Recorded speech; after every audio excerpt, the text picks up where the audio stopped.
যেখানে যারা নিপীড়িত, যেখানে যারা নির্যাতিত,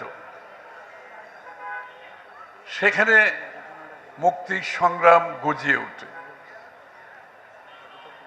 যেভাবে কংসরাজের বিরুদ্ধে শ্রীকৃষ্ণর আবির্ভাব, পরবর্তীতে কংসবধ এবং সঠিক ধর্মীয় সমাজ ব্যবস্থা ফিরিয়ে আনা, এটা যুগে যুগে হয়েছে। যুগে যুগে মহামানবরা এভাবে এসছেন, বার্তা নিয়ে এসছেন এবং জনকল্যাণে তারা কাজ করেছেন। তো আজকের এই দিনে শ্রীকৃষ্ণের জন্মদিন, জন্মাষ্টমীতে আমাদের ওই একটাই মেসেজ, মুক্তির মেসেজ, একটাই মেসেজ যে সমাজ ব্যবস্থা, ধর্ম ব্যবস্থা নীরবে সঠিকভাবে কাজ করতে পারে, যাতে বাধাগ্রস্ত হতে না পারে। এবং যেখানে আমরা দেখি যে এরকম একটা অবস্থার পরে এটা কিন্তু সকলের জন্য মঙ্গল নিয়ে আসে। এটা কোনো একটি ধর্মের জন্য নয়, একটি গোষ্ঠীর জন্য নয়, মঙ্গল কিন্তু সকলের জন্য এবং কাজটাও কিন্তু সকলের জন্যই।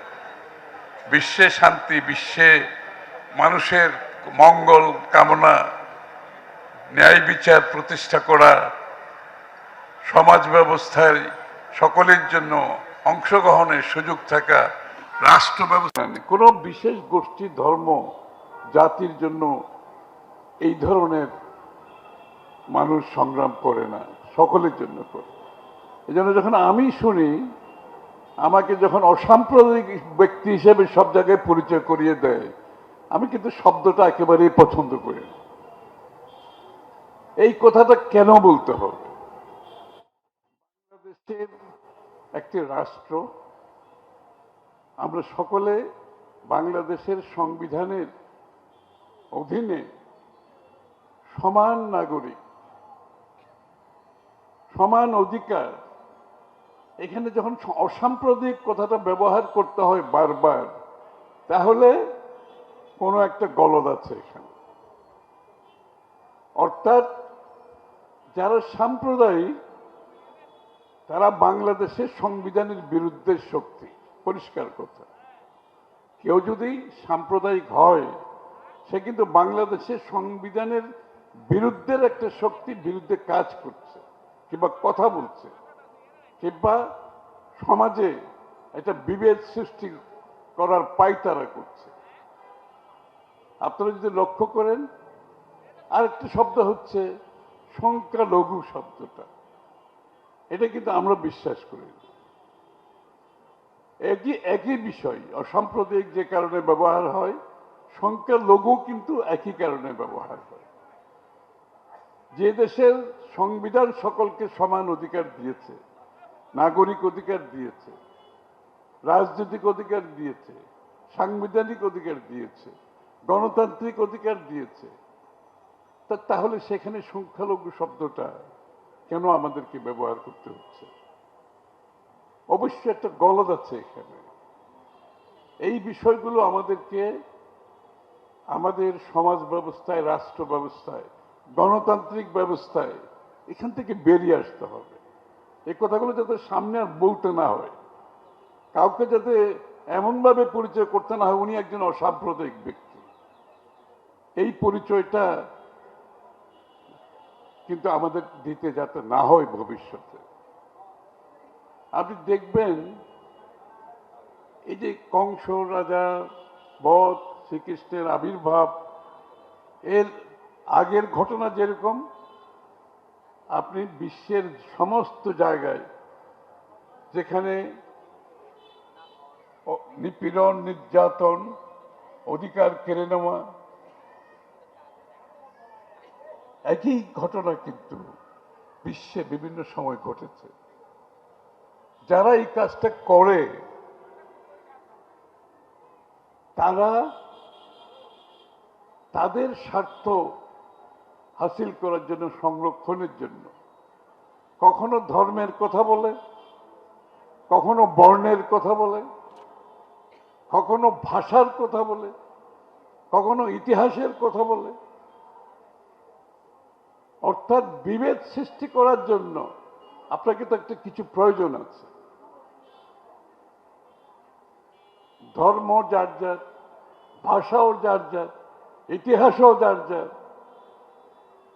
সুতরাং এই শব্দগুলোকে সামনে এনে যে একটা বড় ধরনের সামাজিক বিভেদ সৃষ্টি করা হয়, এবং যেই বিভেদের কারণে যারা স্বার্থ হাসিল করে ক্ষমতা দখল করুক অথবা নিপীড়ন নির্যাতন চালিয়ে যাক, সেটা সমাজে হোক রাষ্ট্রে হোক, এই লোকগুলো মনে করে এটা বোধহয় চিরস্থায়ী বন্দোবস্ত। আসলে আপনি দেখবেন এই ব্যবস্থার একটা পতন আছে। এই পতনটা যুগে যুগে হয়েছে। আপনাদের শ্রীকৃষ্ণের আবির্ভাব এবং যেখানে আপনাদের সনাতন ধর্মের কথাগুলো আছে, এই বিষয়টা সব জায়গায় হচ্ছে। কারণ যারা ধর্ম, বর্ণ, ইতিহাস, ভাষা, সংস্কৃতি নিয়ে পর্যন্ত আপনি দেখবেন বিভিন্ন দেশে কিন্তু সংস্কৃতি নিয়েও কিন্তু বিভেদ সৃষ্টি করা হচ্ছে সমাজে। সুতরাং আমরা যে একজন মানুষ হিসেবে আমার যে ধর্ম থাকবে, আমার বর্ণ আছে, আমার ইতিহাস আছে, আমার ভাষা আছে, আমার সংস্কৃতি আছে, এটা আমার নিজের, আমার ব্যক্তিগত। সামষ্টিকভাবে আমরা কিন্তু একটা জাতি, আমরা একটা দেশ, আমরা একটা সমাজ। এইখানে বিভক্তির যারা করছে তারা কিন্তু চিরস্থায়ী হয় না। তাদেরকে কিন্তু বিদায় নিতে হয়েছে, বারবার বিদায় নিতে হয়েছে, আবার বারবার এরা সৃষ্টি হয়, বারবার আবার এদের আবির্ভাব হয়। আজকের বাংলাদেশের প্রেক্ষাপটে আমরা যেখানে দাঁড়িয়ে আছি, একটি নতুন বাংলাদেশ গড়ার প্রত্যয় করছি। মানুষের যে আকাঙ্ক্ষা জেগেছে, মানুষের যে প্রত্যাশা জেগেছে, এটা পূরণ করতে হলে আমাদের বিভক্তির কোনো সুযোগ এখানে রাখা যাবে না, কোনো সুযোগ রাখা যাবে না।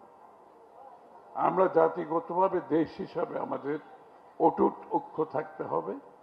কিন্তু আমি যেটা আগে বলেছি, সবার ধর্ম থাকবে, সবার সংস্কৃতি থাকবে, ইতিহাস থাকবে, এবং এটা একান্ত ব্যক্তিগত বিষয়, একান্ত পারিবারিক বিষয়।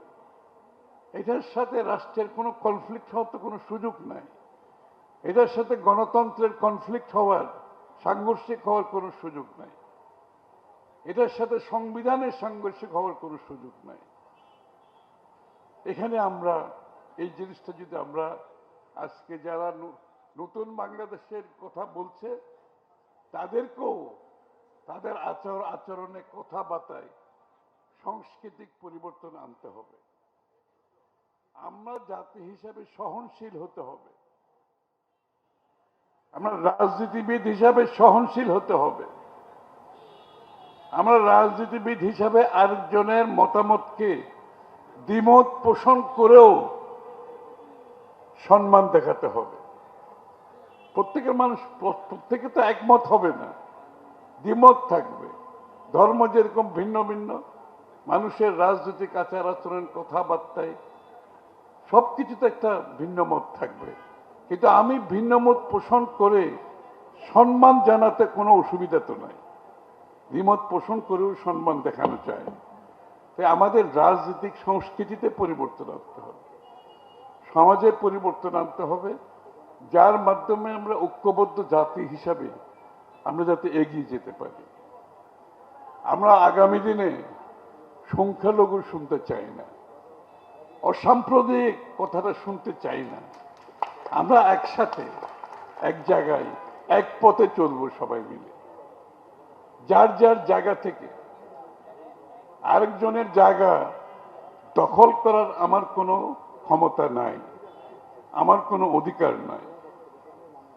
সবাই সবাইয়ের অবস্থান থেকে আমাদের একটি জায়গার যা হচ্ছে জাতি হিসাবে, দেশ হিসাবে আমরা সবাই একসাথে এগিয়ে যাব।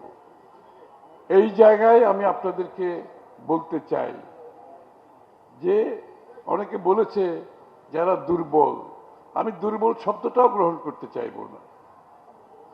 এখানে কেন দুর্বল হবে, কি কারণে দুর্বল হবে? যারা দুর্বল করতে চায় তাদেরকে মেসেজ দিতে হবে পরিষ্কার, এই দেশ বাংলাদেশের প্রত্যেকটি নাগরিকের, এই দেশের সকলের সমান অধিকার।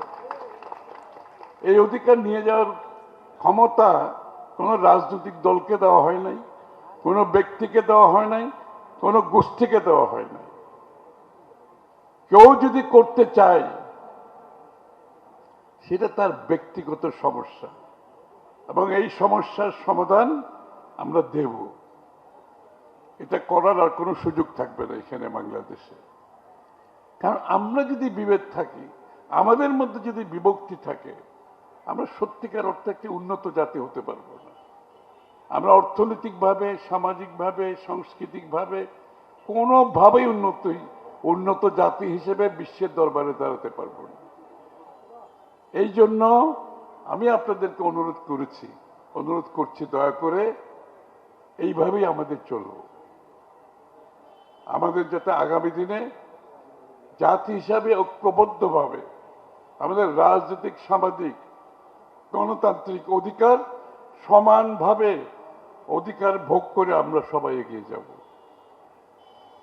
এখানে দ্বিতীয় কোনো অপশন নাই, অপশন কিন্তু একটাই, আর দ্বিতীয় কোনো অপশন নাই। তো আমি আপনাদেরকে বলবো, কেউ যদি কোনোভাবে বাধাগ্রস্ত করতে চায়,